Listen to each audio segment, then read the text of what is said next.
Hola, ¿cómo están? Espero que se encuentren muy bien. Hoy vamos a tener entonces la última clase con relación a la introducción al curso. Este, em, digamos, asunto que corresponde a la filosofía de las ciencias humanas y sociales, con este texto que hemos estado trabajando de Mardones, que nos está haciendo pues un recorrido, digamos, histórico y a partir como de ciertas polémicas, ¿no? Recuerden que en la primera clase nos dedicamos esencialmente en lo que es la lectura y el análisis del autor, a esclarecer un poco cuáles fueron esas dos tradiciones iniciales en las cuales, digamos, se sustenta lo que hoy en día se considera investigación cualitativa, investigación cuantitativa. Esas dos tradiciones son la tradición aristotélica y la tradición galileana, ¿cierto? Luego, lo que hicimos en la segunda clase fue analizar la primera polémica explícita en la filosofía de las ciencias humanas y sociales, que consistió entre el positivismo decimonónico, es decir, el positivismo del siglo XIX, y la hermenéutica, dos formas distintas de hacer ciencia.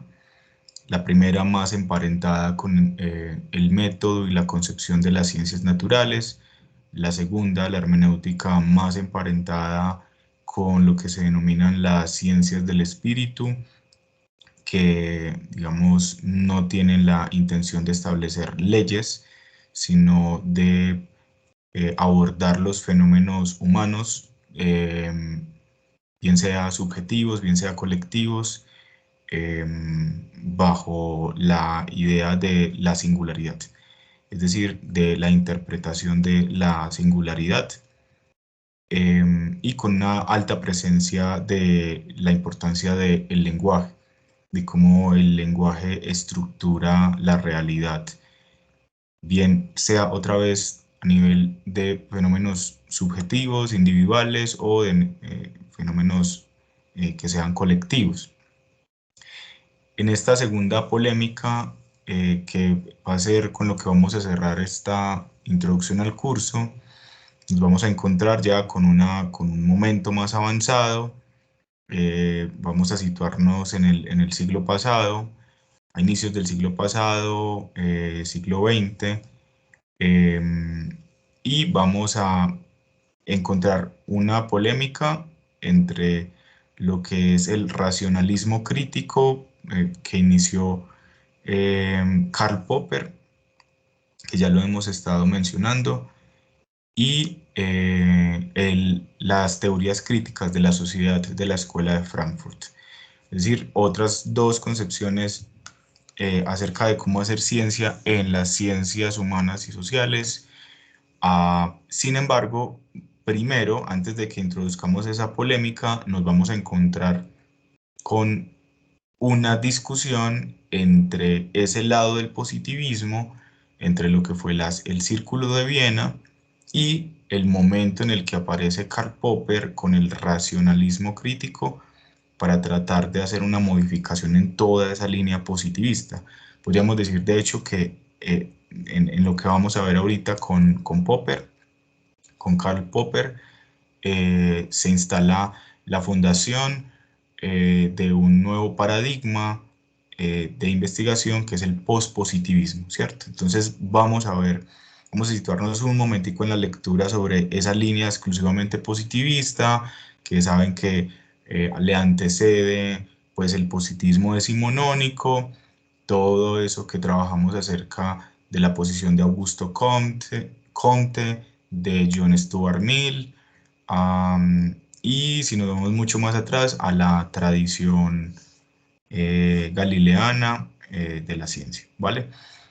Cuando tengamos eso claro, cuando lo hayamos abordado, solo vamos a introducir la otra parte de la polémica, que sería lo que plantea la Escuela de Frankfurt con las teorías críticas de la sociedad, ¿vale? Bueno, voy a compartir aquí la pantalla.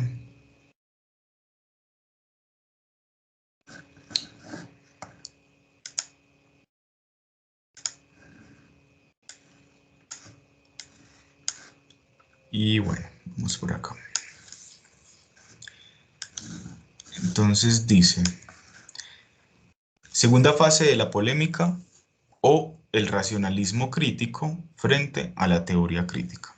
Dice Mardones, nos hallamos entre las dos guerras mundiales. Este tiempo conoce el resurgimiento de la lógica iniciado en 1850 tras un estancamiento que se remonta a 1350. Por una serie de azares, el desarrollo de la lógica se vinculó con el positivismo y dio como resultado, en la década de los años 20, el denominado positivismo lógico. A esta corriente pertenecen Bertrand Russell, el primer Wittgenstein o el del Tractatus Logico-Philosophicus, y el denominado neopositivismo del Círculo de Viena. Ok, entonces, ¿qué hizo Mardones acá? Nos introdujo la existencia de una corriente de pensamiento que es el positivismo lógico, ¿va? Y nos mencionó a estos dos personajes y obviamente al Círculo de Viena, ¿ok? Entonces, típico de esta tendencia, englobada hoy dentro de lo que se denomina filosofía analítica, sería afirmar, estamos con positivismo lógico, sería afirmar que únicamente los enunciados sometidos a la lógica y la verificación empírica pueden ser calificados como científicos. Entonces miren que ahí ya está localizada una forma de hacer ciencia en el positivismo lógico. ¿De dónde surge esa idea? Pues del hecho de que, como lo hemos dicho en las clases anteriores, la ciencia, especialmente las ciencias naturales, las ciencias físicas, que digamos el lenguaje que han utilizado para formular sus leyes ha sido la matemática y la lógica, en la medida en que la matemática y la lógica carece de subjetividad, pues digamos los símbolos son vacíos de significación, distinto a lo que suele suceder en las ciencias sociales. Digamos que son lenguajes formales que dan como un cierto criterio o un cierto carácter de objetividad que está dentro de la tendencia eh, que en la ciencia se le denomina, por ejemplo, la univocidad, ¿cierto? O sea, que una cosa signifique solo una cosa y nada más, ¿vale? Entonces, ¿qué pasa? Que el desarrollo de la lógica era profundamente prometedor en esos intereses de escribir la ciencia en términos de un lenguaje puramente formal, ¿vale? En esa medida, fíjense que esta forma de hacer ciencia plantea dos cosas. Únicamente los enunciados sometidos a la lógica, primero, y segundo, y a la verificación empírica pueden ser calificados como científicos. Entonces pensemos una ciencia que solo va a alcanzar esos umbrales de cientificidad en la medida en que sus teorías puedan escribirse de manera lógica, pues en lenguajes lógicos, y en segundo lugar, que lo que plantean las teorías puedan alcanzar una verificación tangible, observable, ¿cierto? En lo empírico. Em, en esta época todavía estamos utilizando el término verificación, que lo podemos equiparar con ese término cotidiano con el que se nos ha enseñado la ciencia de demostración, ¿vale? Los demás, sigue Mardones, los demás deben ser considerados de antemano como absurdos, o sea, los demás enunciados deben ser considerados de antemano como absurdos y sin sentido. Entonces, científico es solo, por tanto, aquel análisis de la realidad que trabaje con estos dos pilares. Uno, la teoría de la relación lógico-matemática y segundo, la fase o verificación empírica. ¿Ven? Ahí hay una concepción sobre cómo hacer ciencia. Estamos otra vez, positivismo lógico. El gran objetivo a la larga, claramente expresado por el representante más significativo del Círculo de Viena, Carnap, era típicamente positivista. ¿Cuál? Reconstruir racionalmente todos los posibles enunciados de la ciencia unitaria, universal, lógicamente trabada. ¿Va? No es extraño que el análisis de los neopositivistas del Círculo de Viena, como Carnap, por ejemplo, se centrase en, primero, la superación de la pseudociencia. Recordemos que la pseudociencia es el nombre que se le asigna, bueno, si lo decimos etimológicamente, a una falsa ciencia. Es decir, una disciplina que se dice a sí misma que es ciencia, sin embargo, la forma como se estructura, la forma como produce conocimiento, pues digamos que no cumple con los criterios de cientificidad, ¿va? Es un término prescriptivo para definir que algo no es ciencia, ¿ok? Entonces, la superación de la pseudociencia, especialmente la metafísica. ¿Mediante qué? Mediante el análisis lógico del lenguaje. Carnap persiguió toda su vida el ideal de un lenguaje científico universal, hecho de signos y símbolos nuevos, neutrales, unívocos, sin lastres históricos. Steinmüller verá en este intento la persecución del antiguo ideal de absolutez. En lugar del saber absoluto, debe aparecer ahora la exactitud absoluta. Exactitud, precisión y formalización son rasgos exigidos a todo enunciado con pretensiones científicas. O sea, estamos todavía, por eso es importante como el elemento histórico.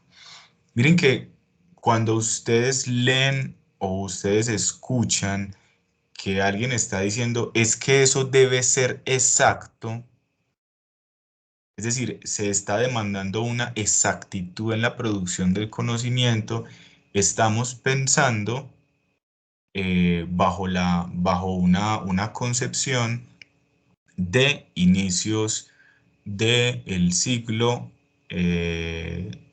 finales del siglo XIX, inicios del siglo XX, ¿cierto?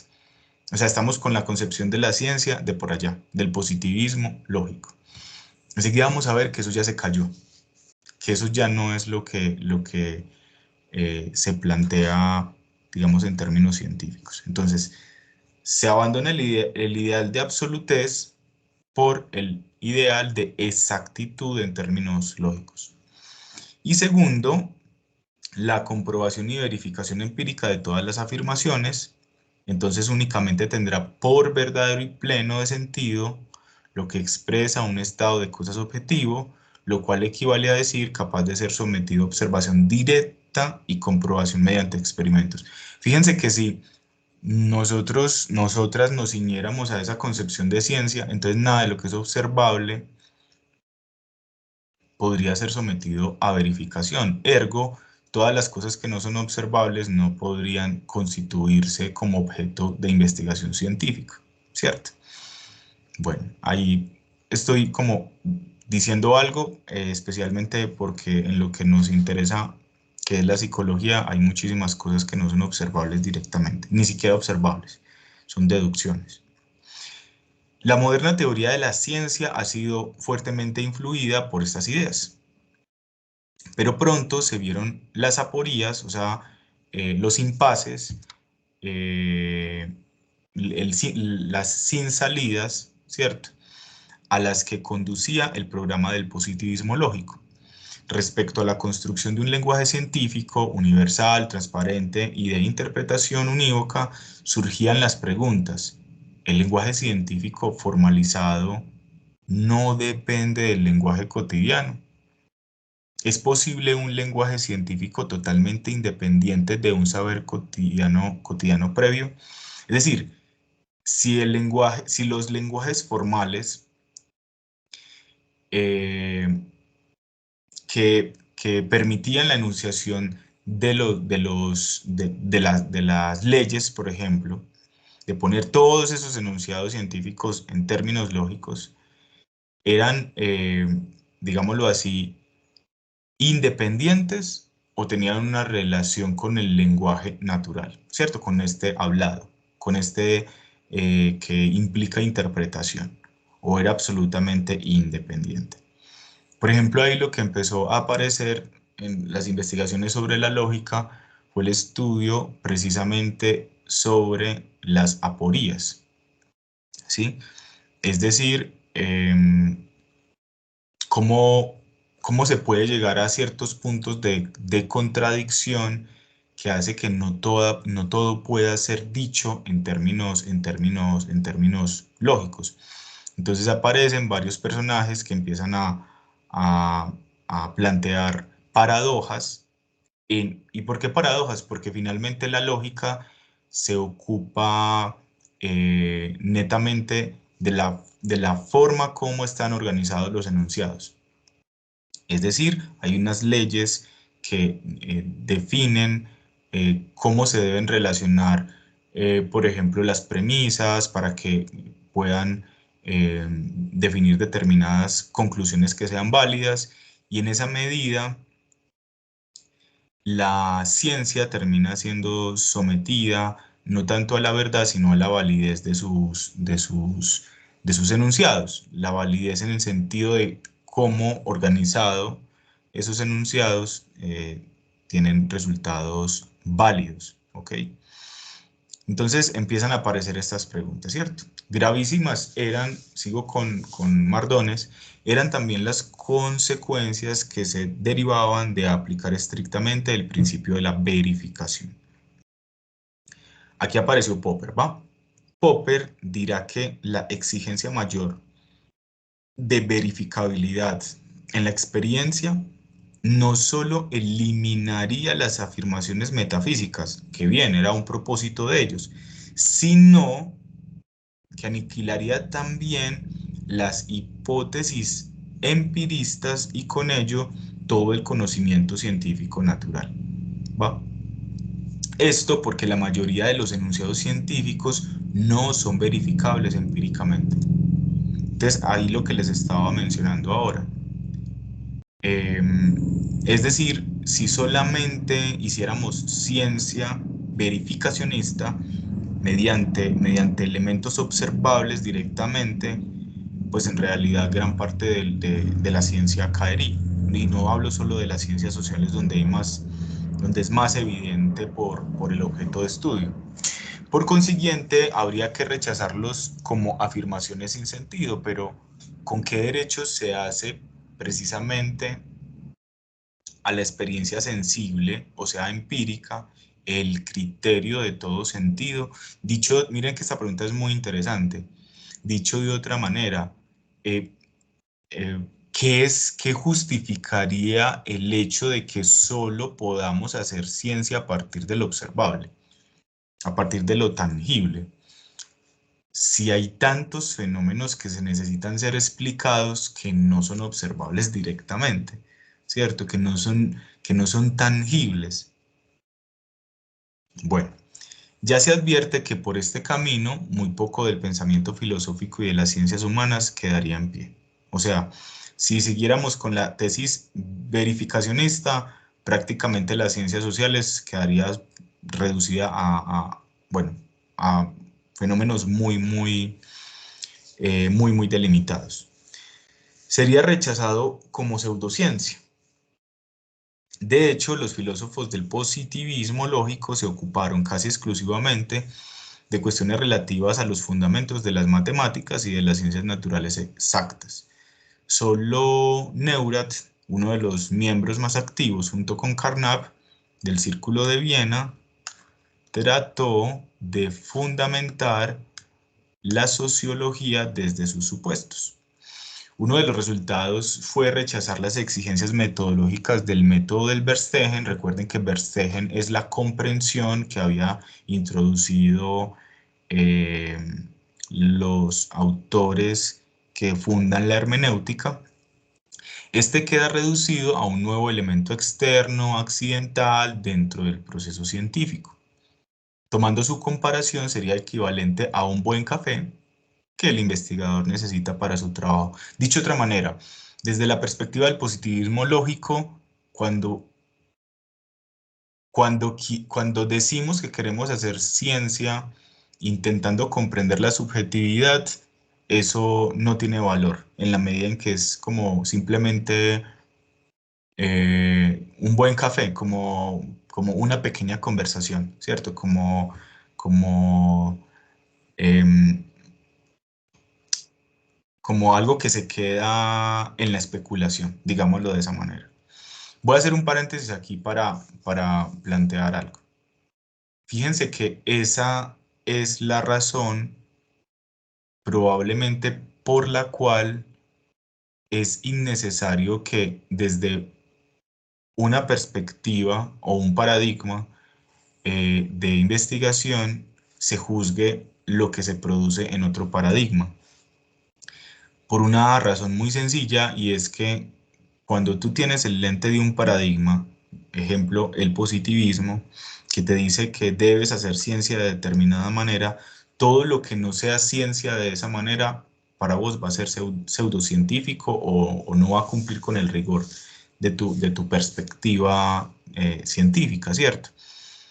En esa medida, esto no lo vamos a trabajar, eh, pero hay un autor de apellido Fleck que hablaba de los colectivos de pensamiento.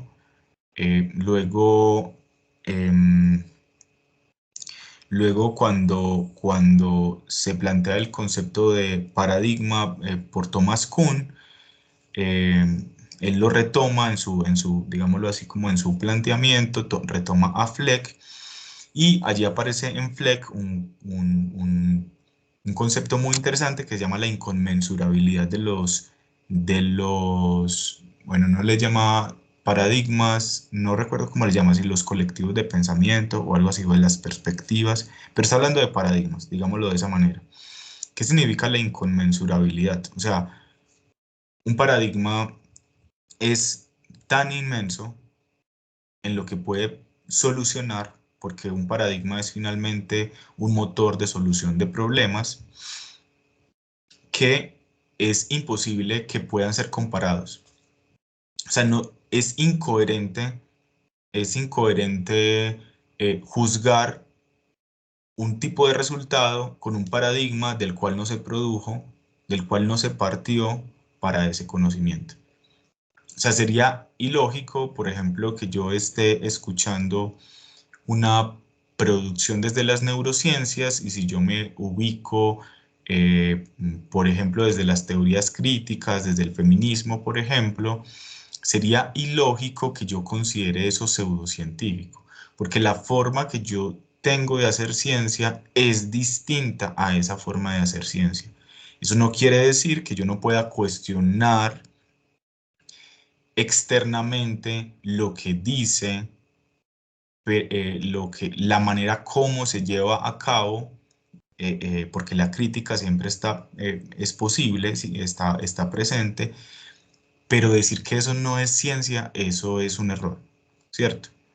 O que, por ejemplo, yo produzco conocimiento desde el lado del psicoanálisis y entonces desde las neurociencias dicen, no, eso es pseudociencia, ¿cierto? Eso es un error. Y es un error porque se está juzgando desde una mirada de hacer ciencia que es diferente, ¿va?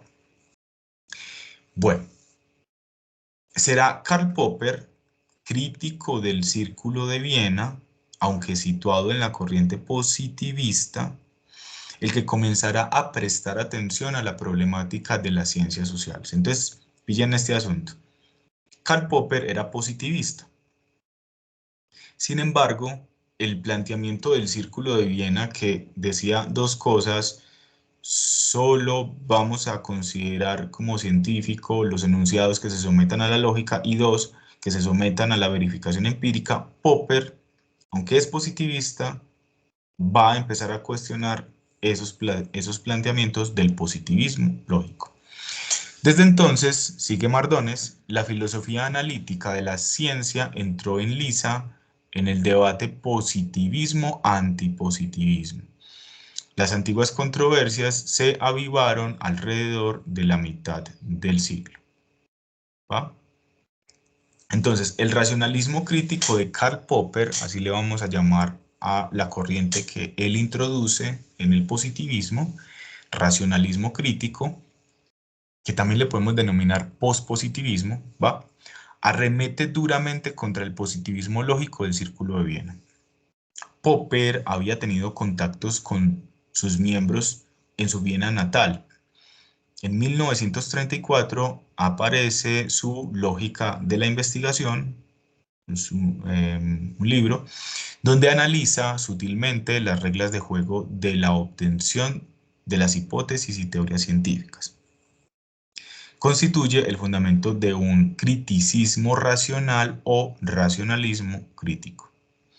Para Popper, como hemos indicado ya, la pretensión de verificar empíricamente todo enunciado científico conduce a la muerte de la ciencia. Aquí nos van a explicar por qué. La hipótesis científica más sencilla, por ejemplo, el cobre conduce la electricidad,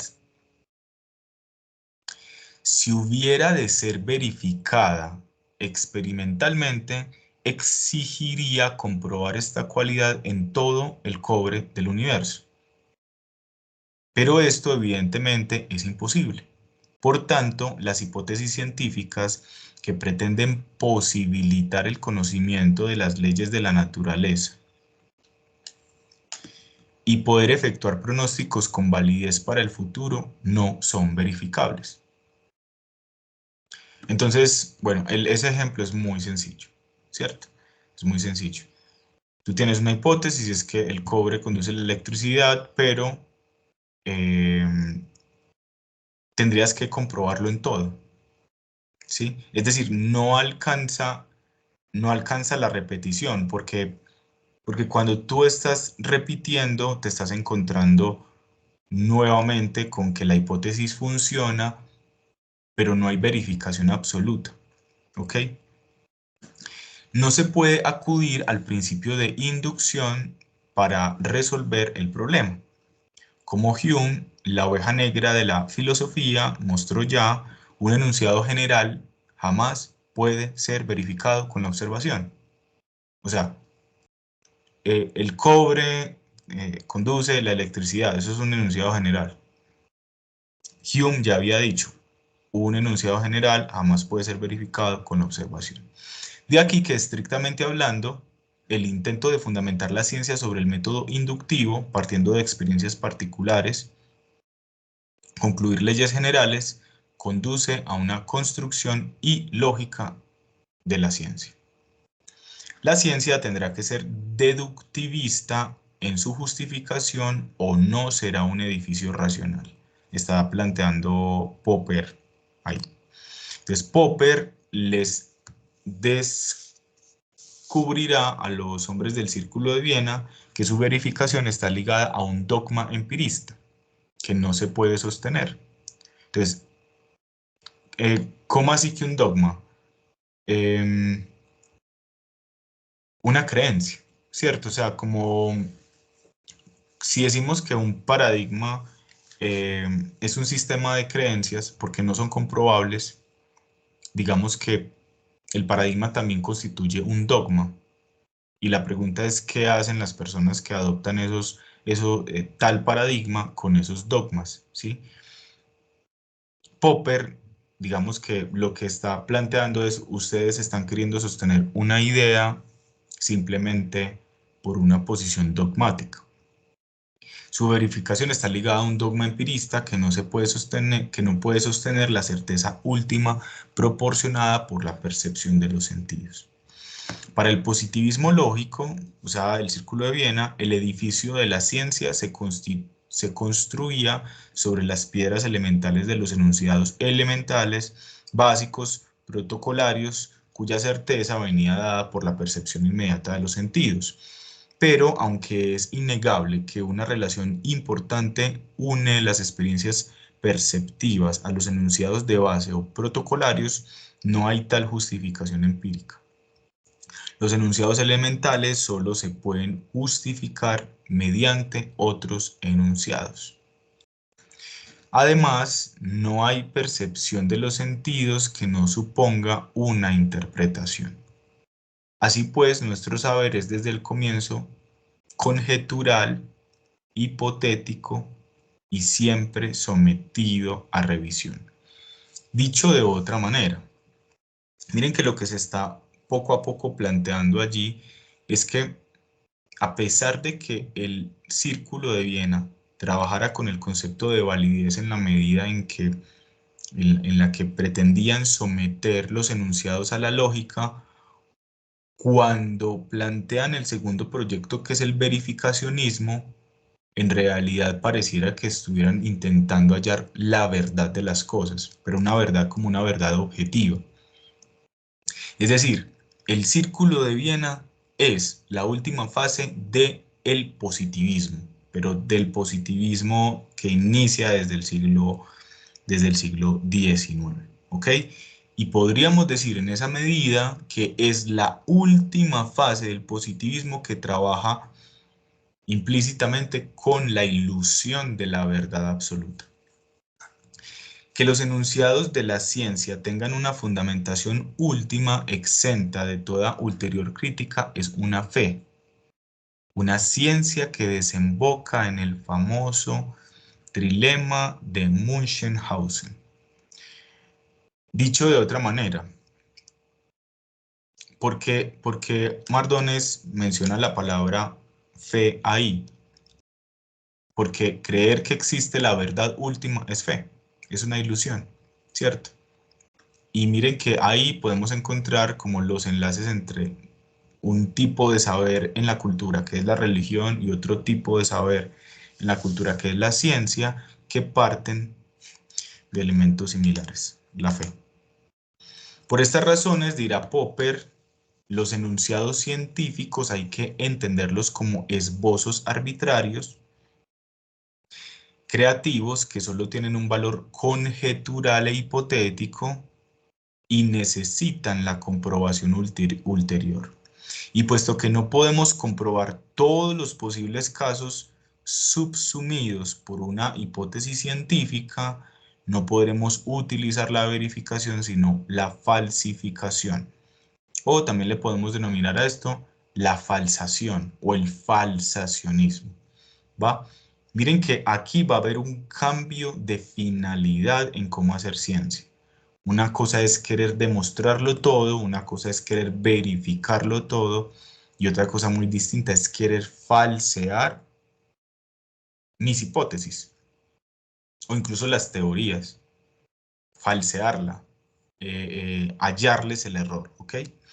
Es decir, lo que podemos hacer no será verificar si todos los cisnes son blancos, sino comprobar si algún cisne no es blanco. Sencillo, es decir, si vos estás haciendo ciencia verificacionista, ¿qué sería verificar el enunciado todos los cisnes son blancos? Pues verificar, tratar de buscar empíricamente, encontrarme siempre con el cisne blanco, siempre con el cisne blanco. Lo que dice el falsacionismo es no hay que buscar el cisne blanco, sino buscar el que no es blanco. Es decir, el que mostraría el error en mi enunciado. ¿Ok? Es muy, muy diferente, incluso psicológicamente, buscar en la realidad lo que me verifica lo que yo creo, a buscar en lo que yo me estoy equivocando. De hecho, ahí se pone de presente una posición que la hemos pensado con Sócrates, por allá pues, desde la Grecia antigua, que es la docta ignorancia, ¿cierto? Sin embargo, son seres humanos los que investigan y los seres humanos aman el saber. Y aman el saber porque les da prestigio, bueno, por un montón de cosas imaginarias, ¿cierto? Y en esa medida no es fácil buscar en qué me estoy equivocando, es mucho más fácil buscar qué comprueba lo que yo creo, ¿va? Pero bueno, eso es algo que hemos comentado en otro momento. Si encontramos algún caso que contradiga nuestra hipótesis, esta quedará falsificada. El fundamento lógico de esta teoría es que de un enunciado o frase singular se puede seguir la negación de una frase o enunciado general, pero no una frase general. En el caso de que nuestra hipótesis resista los intentos de falsificación, o sea, los intentos experimentales, por ejemplo, de hallar en qué nos estamos equivocando, será aceptada provisionalmente mientras no se demuestre la contraria como científica. Entonces, miren que esto instala una forma distinta de hacer ciencia. Aquí es donde podemos situar esas citas que yo les mencioné de Heisenberg o por ejemplo de Stephen Hawking, ¿va? Así es la manera como se hace ciencia pues hasta hoy en día, ¿cierto? Y no es una ciencia verificacionista. O sea, si ustedes escuchan o leen a alguien utilizando el término hay que verificar, hay que comprobar, es un pensamiento de inicios del siglo XX, finales del siglo XIX y, bueno, estamos hablando de un positivismo. Hoy en día, pues hoy en día la ciencia no es positivista. Pues si estamos hablando, por ejemplo, de las ciencias naturales, ciencias físicas, lo que los mueve paradigmáticamente es el pospositivismo, ¿cierto? Bueno, y en esa medida, digamos que hacer uso de expresiones como la siguiente, es que eso ya está comprobado, eso es un error. Pero cuando decimos eso ya está comprobado, quiere decir como eso ya es verdad. Estás pensando en una forma de ciencia que ya fue superada, ¿cierto? Que ya fue trascendida. Lo que solemos decir es, eso es lo que eso es lo que se ha planteado hasta el momento. Eso es lo que se ha descubierto hasta el momento. Y cuando decimos hasta el momento, significa que mañana puede llegar un experimento, puede llegar una investigación bajo diversos métodos, no solo el experimental, que refuta lo que yo he encontrado, lo que yo he planteado. Y eso es interesante porque eso, contrario a hacer morir la ciencia, lo que hace es darle vida. Y darle vida en la medida en que siempre una teoría podrá ser refutada, siempre podrá ser refutada. Lo único que no se puede refutar en la ciencia son los axiomas. Los axiomas son las primeras afirmaciones que no son demostrables, em, que no se someten tampoco a falsificación, o sea, un proceso falsacionista, porque son los pilares con los que se construye la ciencia. Es decir, sea como sea, en la ciencia también va a haber un principio de fe. Así muchas personas no lo quieran asumir, aceptar, es un principio de fe. ¿Va? Bien, en el caso de que no es, bueno, eso ya se los leí. En resumen, la ciencia para Karl Popper deja de ser un saber absolutamente seguro para ser hipotético y conjetural. Deja de seguir un camino inductivo para ser deductivo, abandona el criterio de verificación para seguir el de la falsificación. Al principio de la ciencia no hay fundamentos infalibles, sino problemas y un convencionalismo crítico que se apoya en la fe, en la fuerza crítica de la razón. Eso es el racionalismo crítico. ¿Qué hace avanzar a la ciencia? La posibilidad de que otro científico me critique a mí. Y yo debo tener, por amor a la ciencia, la capacidad de soportar las críticas que otro científico me pueda hacer a mi planteamiento. ¿Va? Lo que pasa es que nuevamente ahí se juegan muchas cosas de orden humano que, pues, digamos que hacen que eso no sea tan ideal. Tampoco se puede pretender evitar el lenguaje ordinario y con ello los conceptos no claros. La ciencia no es posesión de la verdad, sino búsqueda incesante, crítica, sin concesiones de la misma. ¿Ok?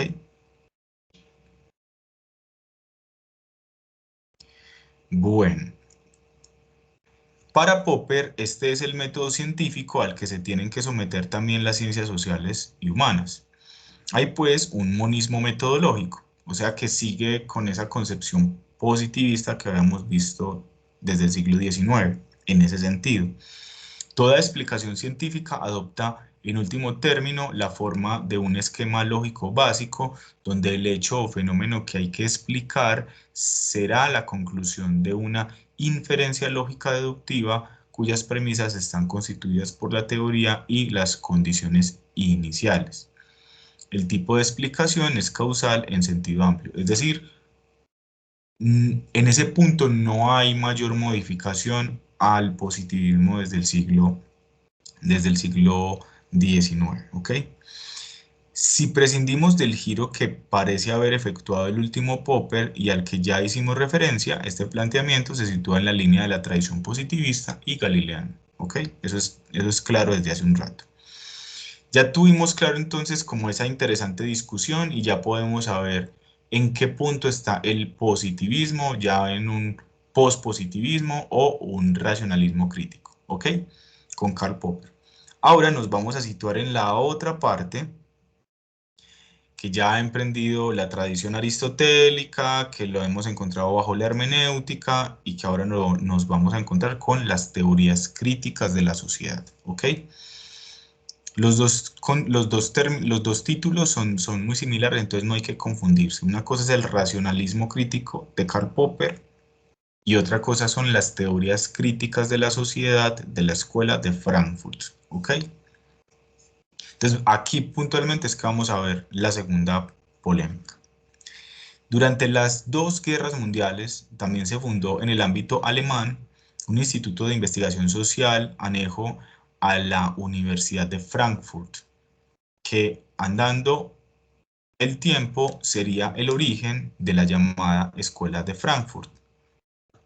Su fundador y cabeza de fila es Jorge Heimer.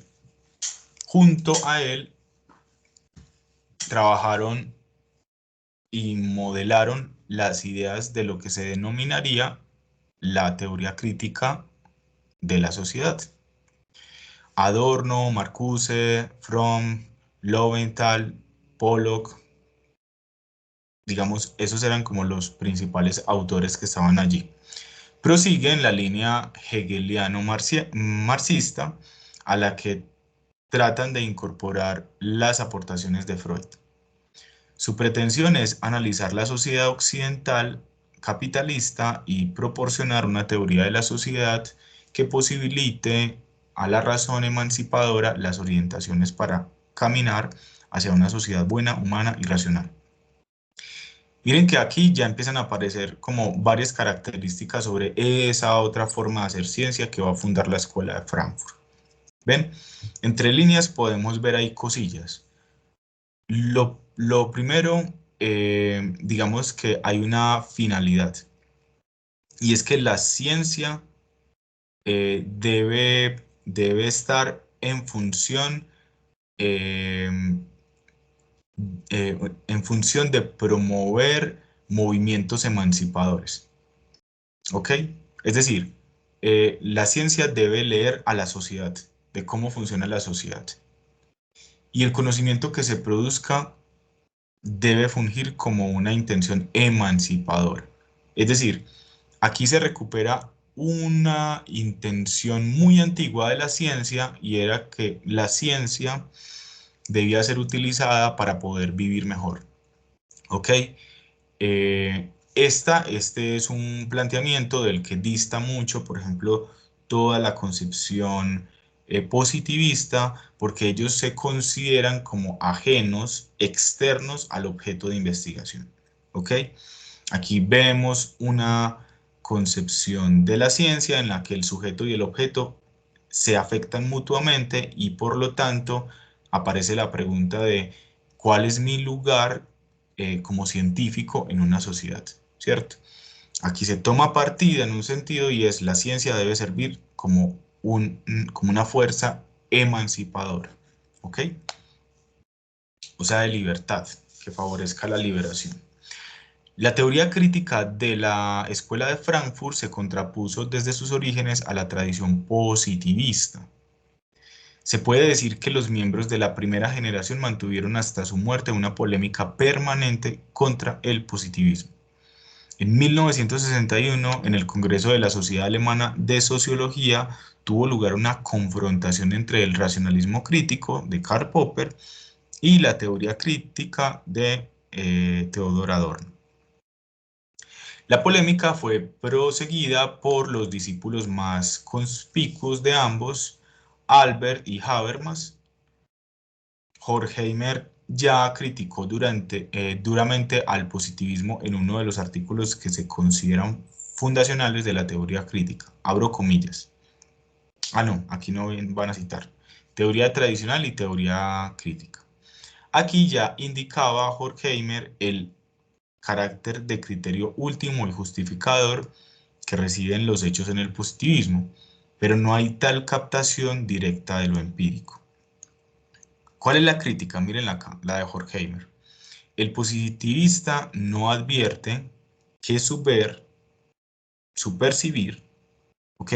O sea, eh, lo que lo convierte en sujeto de investigación, está mediado por la sociedad, o sea, por la burguesía capitalista, por ejemplo, en esa época en la que vive. O sea, el positivista cree que él no está afectado por ninguna situación, ni económica ni política, ¿cierto? Ni filosófica, ni ideológica. Es decir, el positivista cree que su mirada es como una mirada desprejuiciada totalmente, una mirada que no hace juicios de valor, y en esa medida, por eso nos vamos a encontrar siempre en los textos que en el positivismo se asume que la ciencia no tiene valores. Y la ciencia no tiene valores en la medida en que es tan objetiva que no se deja afectar por la sociedad. Bueno, lo que hace el Círculo de Viena, lo que está planteando Horkheimer es el positivista ignora que en realidad sí, ¿cierto? En realidad sí, su mirada sí es afectada por ello. Si renuncia a percibir esta mediación de la totalidad social del momento histórico que vive, se condena a percibir apariencias. ¿Ok? Voy a poner un ejemplo muy sencillo. Creo que ya lo había dicho en una clase anterior. Hay investigaciones que avanzan en la medida en que tienen el apoyo político y económico de ciertas esferas de la sociedad. Y hay conocimiento científico que, al ser peligroso para ciertos poderes, es oculto. ¿Ok? Hay descubrimientos, hay planteamientos que pueden ser tan peligrosos para ciertas industrias que la presión, el peligro que puede haber para el investigador es tan grande que esos conocimientos no se comunican. Entonces, es, digamos, absurdo pensar que la ciencia está libre de lo que ocurre en la sociedad, ¿ok? La teoría crítica no niega con ello la observación, pero sí niega su primacía como fuente de conocimiento. O sea, para las teorías críticas, el conocimiento no puede ser exclusivo desde la observación empírica, ¿va? Tampoco rechaza la necesidad de atender a los hechos, pero se niega a elevarlos a la categoría de realidad por antonomasia, ¿ok? Entonces, los hechos, lo que es evidente, lo que es empírico, ¿es importante? Sí, bien, bacano, pero eso no tiene el criterio de realidad última, porque hay muchos fenómenos que no corresponden a lo tangible, ¿ok? En la realidad social. Lo que es no es todo, diría Adorno. Allí donde no se advierte del carácter dinámico, procesual de la realidad, cargado de potencialidades, se reduce la realidad a lo dado. Y tras las reducciones están las justificaciones. La ciencia moderna, galileana, no ha advertido que es hija de unas condiciones socioeconómicas y que está profundamente ligada con un desarrollo industrial. Ejemplo de esto en la psicología. Los poderes políticos siempre van a apoyar formas de tratamiento que sean más rápidas y eficaces. Eficaces y eficientes, digámoslo de esa manera, entendido como la posibilidad de hacer algo con el menor recurso en el menor tiempo. Y miren que eso ya introduce una concepción económica, ¿ok?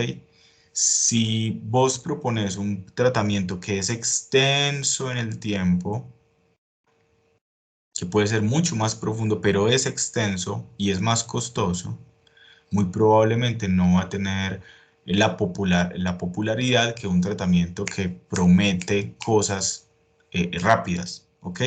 Pero miremos que la forma como asumimos lo rápido, lo inmediato, ya es un fenómeno de cultura, un fenómeno de la sociedad, pero también un fenómeno económico, ¿ok? Entonces ahí vamos viendo cómo la ciencia está muy ligada, los avances de la ciencia están muy ligados a los intereses económicos, ¿cierto? Privilegia una dimensión de la razón, la que atiende a la búsqueda de los medios para conseguir unos objetivos dados. Pero esos objetivos o fines no se cuestionan. Es que mire que esto lo están planteando desde el siglo pasado y esto lo estamos viviendo hoy. O sea, por ejemplo, todos los avances en inteligencia artificial, no estamos cuestionando cuáles son los problemas éticos que hay allí, ¿cierto? O sea, la ciencia en este momento está avanzando en ese sentido sin el rigor, digámoslo así, como de pensar cuáles son los beneficios que eso en realidad tiene para la sociedad y cuáles son los riesgos que hay. ¿Me hago entender? Entonces dice, pero esos objetivos o fines no se cuestionan. Son puestos técnicamente o decisionísticamente por quienes controlan y pagan los servicios de la ciencia. Elon Musk, por ejemplo. ¿Cierto? La razón se reduce así a razón instrumental. Es decir, la razón deja de tener una función de comprensión, de explicación de las cosas del mundo para poder mejorar el mundo, para poder mejorar las relaciones, sino que la razón se vuelve simplemente un instrumento para el poder. Y su expresión más clara, la ciencia positivista, funciona con el prestigio de sus éxitos tecnológicos y su racionalización en la teoría de la ciencia como una ideología legitimadora de tal unidimensionalización de la razón. Se imponen, pues, ya algunos correctivos a la concepción popperiana y al positivismo en general. No se puede desvincular, esto lo están planteando las teorías críticas de la Escuela de Frankfurt, no se puede desvincular el contexto de justificación del contexto de descubrimiento. Es decir, lo que se descubre, lo que se descubre le antecede un contexto social y hay que hacerle lectura a eso. Es decir, no se puede atender a la lógica de la ciencia, al funcionamiento conceptual y prescindir del contexto sociopolítico económico donde se asienta tal ciencia. Los factores existenciales y sociales, como sabe la sociología del conocimiento y la historia de la ciencia, penetran hasta la estructura misma del conocimiento. No es pues baladí para el contenido mismo de la ciencia el atender al entorno social que la rodea y la posibilita. También aquí se juegan los problemas epistemológicos. Quien olvida este entorno que Adorno y Horkheimer denominan totalidad social, desconoce, además de las funciones sociales que ejercita su teorización, la verdadera objetividad de los fenómenos que analiza. El racionalismo crítico reduce en exceso toda la problemática de la ciencia a cuestiones lógico-epistemológicas. Frente a esta tendencia, la postura de la teoría crítica será no negar, sino ir más allá de las afirmaciones de Karl Popper. Vamos a dejar ahí porque, digamos, ya aquí lo que se hace es resumir como lo que se acaba de plantear, pero creo que queda muy clara la diferencia que hay en esta polémica, ¿ok?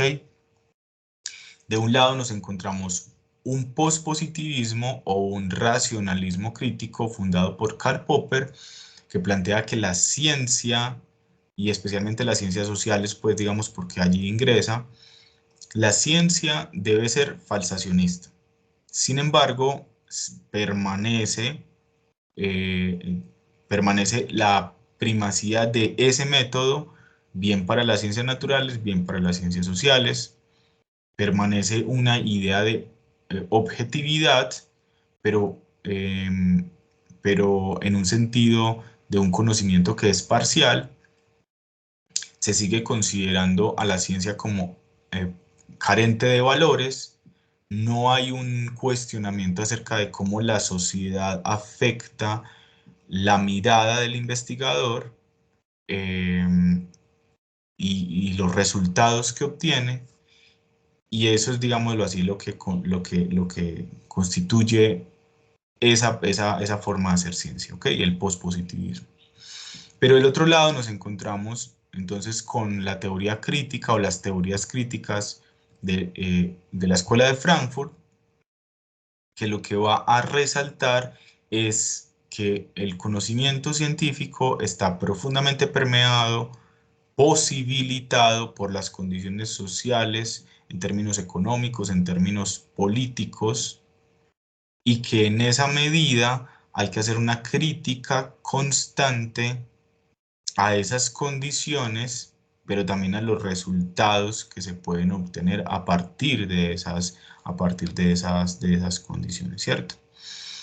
Por ejemplo, desestimar la existencia de factores políticos y económicos que anteceden a la producción de la ciencia harían que la ciencia se vuelva netamente un instrumento de poder, en el sentido de que yo podría producir conocimiento que yo mismo no cuestiono, pero que le está sirviendo a un poder político, ¿va? Entonces, en ese sentido, por eso se le denomina las teorías críticas, porque como nuevo paradigma, a ese paradigma luego desde otra bibliografía se le va a denominar paradigma crítico social o sociocrítico. Ellos y ellas lo que van a empezar a establecer es una forma de hacer ciencia en la que todo el tiempo se está contemplando cómo los factores sociales inciden sobre la manera como se hace ciencia. Es decir, todo el tiempo está de presente el elemento de poder que hay en la producción de conocimiento científico. Pero además, porque como vimos recién, esta forma de hacer ciencia, lo que, digámoslo así como filosóficamente, por su reflexión en Hegel y en Marx, lo que va a pretender es que el conocimiento que se produzca sea emancipatorio, ¿va? Y por eso a la postre vamos a ver cómo de las teorías críticas surgen concepciones como por ejemplo los feminismos, surgen concepciones como eh, los planteamientos y la forma de hacer, de producir conocimiento en Foucault, ¿cierto? En el estructuralismo, en el postestructuralismo, nos vamos a encontrar, por ejemplo, en perspectivas latinoamericanas, como por ejemplo las perspectivas decoloniales, ¿cierto? De los denominados saberes otros, es decir, de los saberes del sur global, ¿cierto? Es decir, de los saberes, por ejemplo, de las culturas indígenas, ¿cierto? Saberes que han sido políticamente desestimados, saberes que han sido, digamos, rechazados de manera peyorativa. Me voy a entender, es decir, empieza toda una tendencia de hacer ciencia donde el elemento político, es decir, el asunto del poder, es puesto explícitamente. ¿Ok? Y en ese sentido tenemos un panorama que es todavía contencioso, eh, y que ha permanecido hasta la actualidad. Esto bien podría ser la antesala del hecho de que existen tres grandes formas de hacer ciencia en las ciencias sociales, a propósito pues de este recorrido histórico y epistemológico. Existen tres grandes formas de hacer ciencia. Ahorita creo que le podríamos sumar una cuarta que me parece todavía más interesante. La primera es la que coincide con Karl Popper, es decir, una línea postpositivista, y eso va a constituir un paradigma, o sea, una forma no solamente de entender la realidad, sino de cómo abordarla y de cómo producir ciencia allí. Una segunda forma que va a surgir de la segunda polémica, predominantemente de esa corriente hermenéutica, a esa segunda forma de hacer ciencia la vamos a denominar constructivismo, o también la podríamos denominar paradigma o enfoque histórico hermenéutico, ¿va? Y mientras que em, una tercera forma de hacer ciencia sería la que surge de esta tercera polémica de la Escuela de Frankfurt, que se va a denominar teorías críticas, o como enfoque o como paradigma crítico social o sociocrítico. Estoy nombrando las maneras como uno las encuentra en la bibliografía, ¿va? Pero son tres formas de hacer ciencia para las ciencias sociales y obviamente para la psicología. Vos pensás, por ejemplo, en psicología social, ¿cierto? En la psicología social se puede percibir la marcada diferencia entre las tres formas de hacer ciencia. Vos ves, por ejemplo, la psicología social estadounidense y es full pospositivista. Es decir, aplicación de experimentos para establecer ciertas concepciones generales, ¿cierto? Pero si nos vamos al lado de las teorías críticas, vamos a encontrar, por ejemplo, toda la tendencia de la psicología social comunitaria, ¿va? Es decir, de todas las perspectivas que dentro de la psicología pretenden movilizar procesos en las personas, en los colectivos, ¿cierto? En términos emancipatorios, en términos de liberación, etcétera, etcétera, etcétera, ¿cierto? Y así nos encontramos en la psicología en general la producción de conocimiento desde esas tres grandes perspectivas. La cuarta sería la complejidad, pero pero es un paradigma, sí, es un paradigma que no lleva tantos años instalándose, eh, pero que, digamos, ha ganado mucha fuerza. La complejidad, por ejemplo, va a plantear el hecho de eh, dejar de concebir los problemas de investigación como si fueran pequeñas porciones de las disciplinas.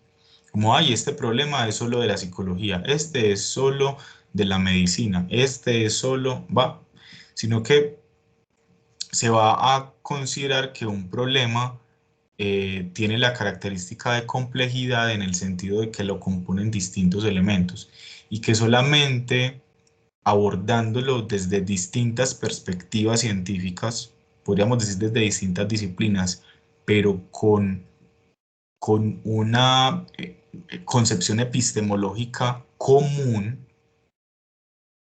puede llegarse a una mejor comprensión de ese problema y pues las soluciones que eso demande, ¿cierto?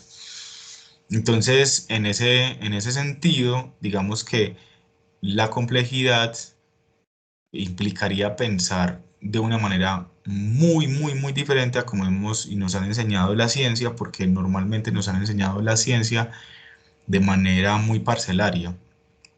Parcelaria en el sentido de como pequeñas porciones, como este es el terreno de la psicología. Estos son los objetos de los que se ocupa exclusivamente la psicología. Estos son de los que se ocupa la antropología. Estos son los de los que se ocupa la biología. Y en realidad, pues vemos cómo confluyen los problemas, ¿cierto? Pero bueno, digamos que por ahora, en esta introducción, como que podemos llegar como a esa conclusión de que en general existen esas cuatro formas de hacer ciencia y ahí podemos ver, digamos, como de dónde nacen. ¿Ok? Bueno, nos vemos en otra clase y espero pues que hayan quedado como claras como estas polémicas que anteceden a la manera como hacemos ciencia, ¿no? Bueno, cuídense mucho.